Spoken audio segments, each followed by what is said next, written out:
Hey everybody, Dr. Kashey is back! It's back. And we're going to be talking about some cool stuff. In fact, this stuff is very important, so we're going to stand. I'm going to stand while we talk about this because it's a very serious topic. And serious topics require you to stand, obviously. Okay, alright, that's better. I'm going to cover a very contentious topic, and it's actually going to be a series of videos going over this, if you guys like it. Going over processed foods, which is definitely a four-letter word, and there's a lot of interesting things surrounding processed foods I want to cover. But first, what I want to do is talk about what the hell processed food even means. And I think this video is going to be a little bit long, but I'm okay because it lays the foundation for all the other fun stuff we're going to be covering later.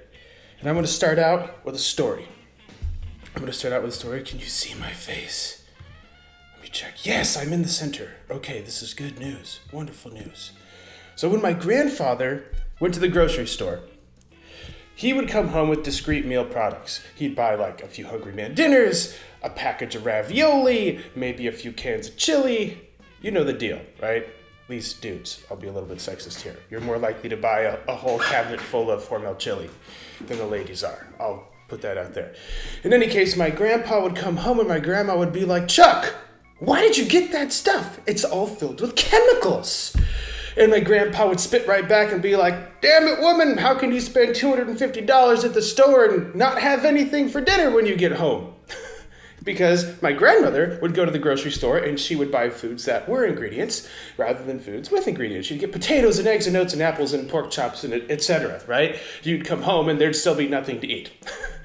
And what I want to cover is like, why do processed foods take so much heat? There are some things that I do think matter, and I'm going to bring up a couple of those things, but your engagement here is important.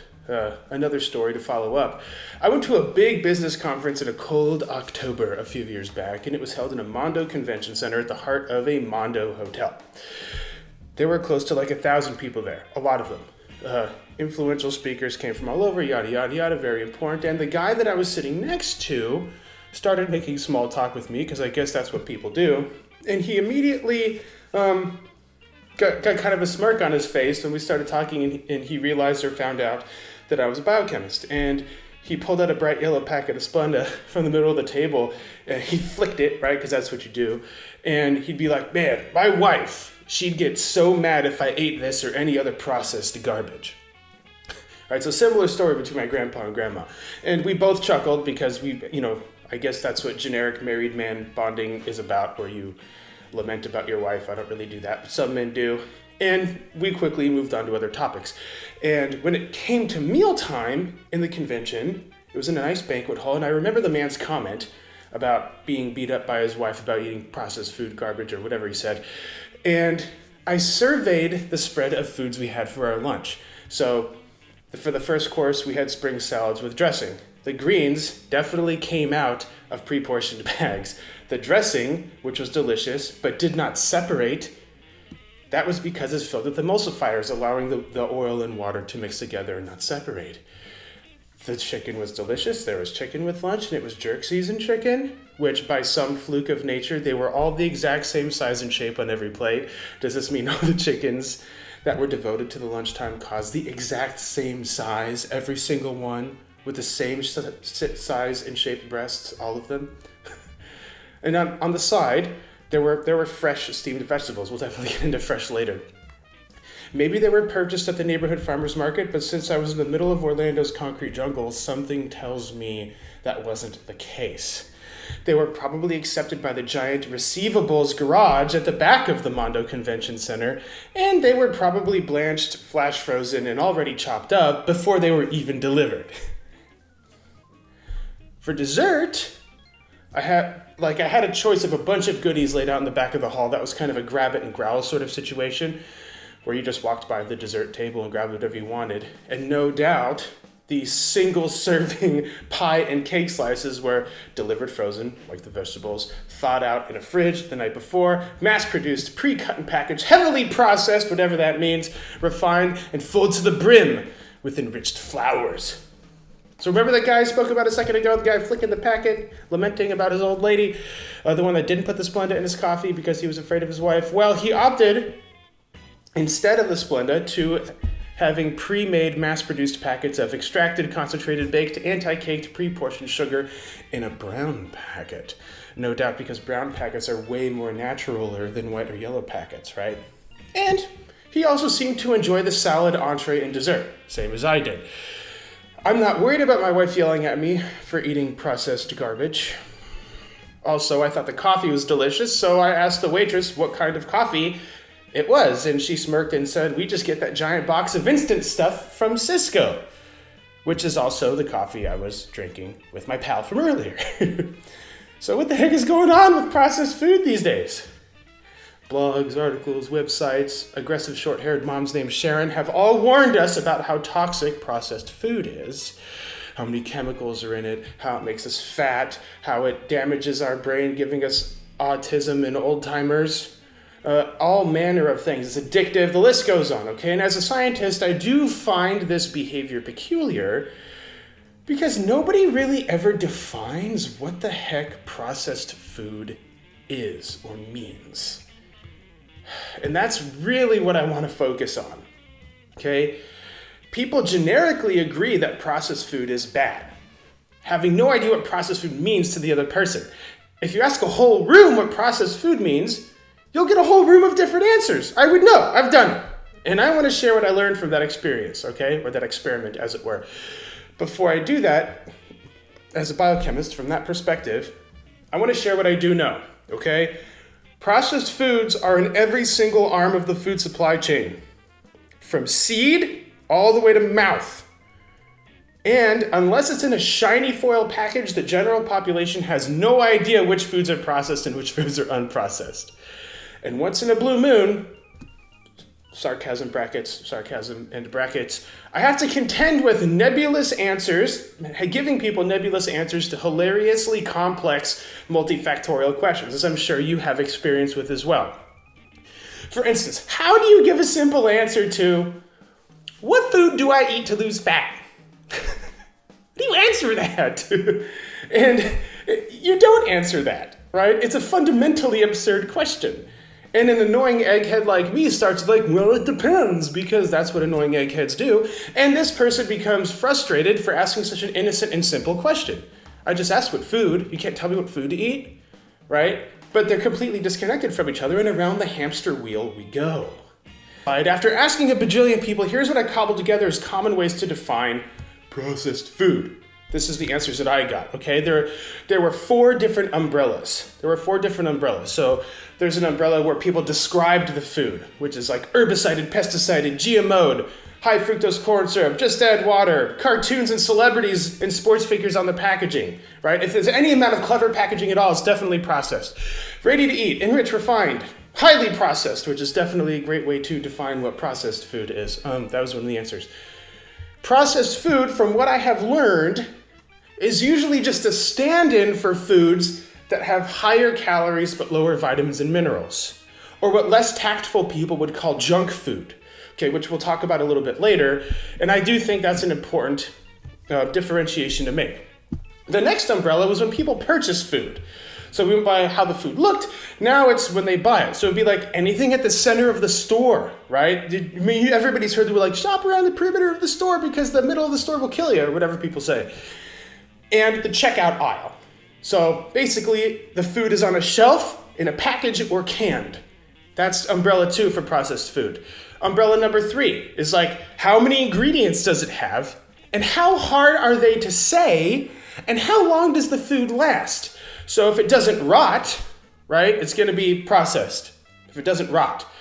If it contains extra saturated fat, sodium, preservatives, hydrogenated oil. If the ingredients are too hard to say, or if it has too many ingredients, to which I've surmised that like 5 ingredients is the popular upper limit for when people are like, nope, it's processed now.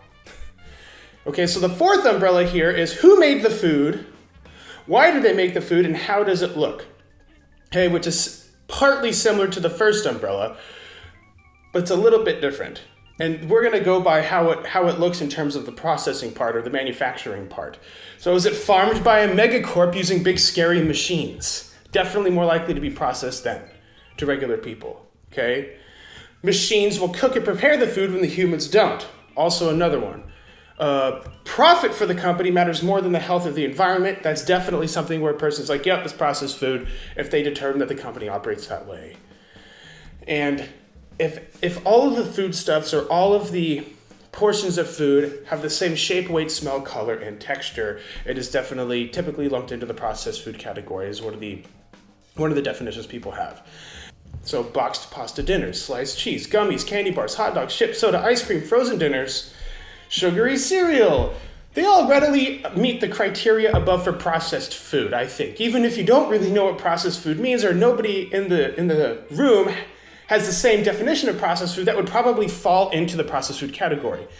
Likewise, like fresh fish, wild-caught fish, whole grains, nuts, legumes, stuff that's in like the giant self-serve bins, okay, raw milk, piles of organic, locally farmed produce, could all easily be considered unprocessed. Okay, and in a lineup, I do think an average person would be able to separate these foods into those two categories. But the problem arises when it's time to discuss any food between the two extremes.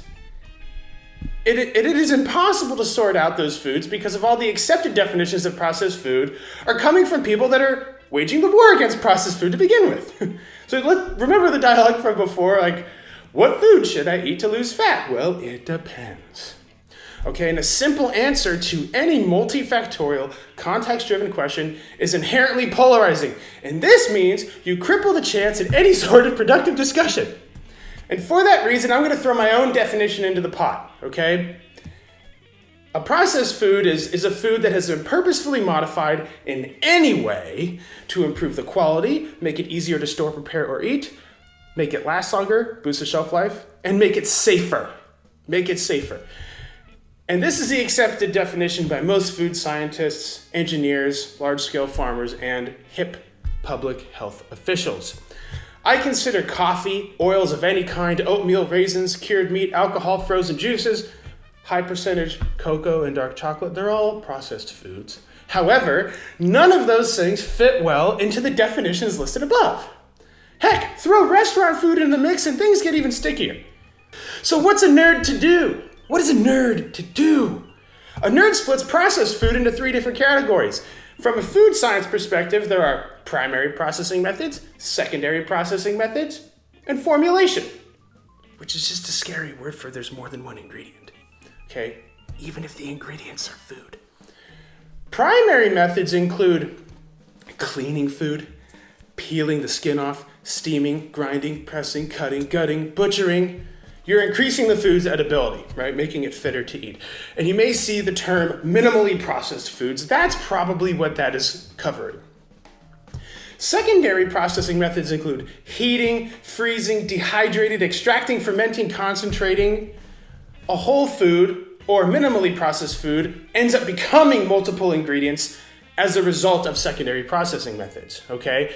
So an example might be corn, for example. You take corn off the cob, and it goes through primary processing where the corn is cut off the cob, it's been cleaned, and yada, yada, yada. And then a secondary processing method would be like, okay, we ground it up, and now we have corn powder, corn flour, and we're going to separate out the corn starch, and we're going to separate out the corn protein, right? And now that one food has become multiple ingredients. Okay, that's what that means.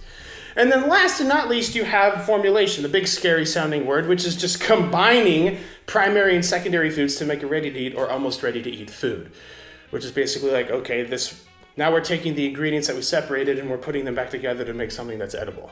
That is a formula, or what a normal person would call a recipe when you're cooking stuff. My grandmother purchases primary or minimally processed foods. These items are ingredients rather than containing ingredients.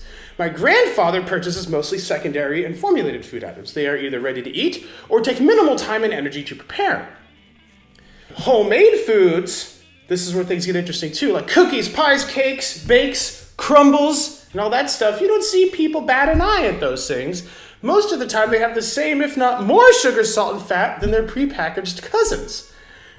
Look into a recipe book for baking stuff. You'll have a heart attack just looking at it. So it's the formulated foods, which are, again, multiple ingredients combined into something that is one food stuff, okay, causing the biggest stink with people. This is where you start hearing the words like chemicals, addictive, toxic, etc. Food science improves every day. Old methods get revised, while scientists and engineers put new methods into place. Foods now retain more flavor, retain more nutrients, more texture, color. They're way safer, while also lasting longer. They have an improved appearance because the storing methodology is better.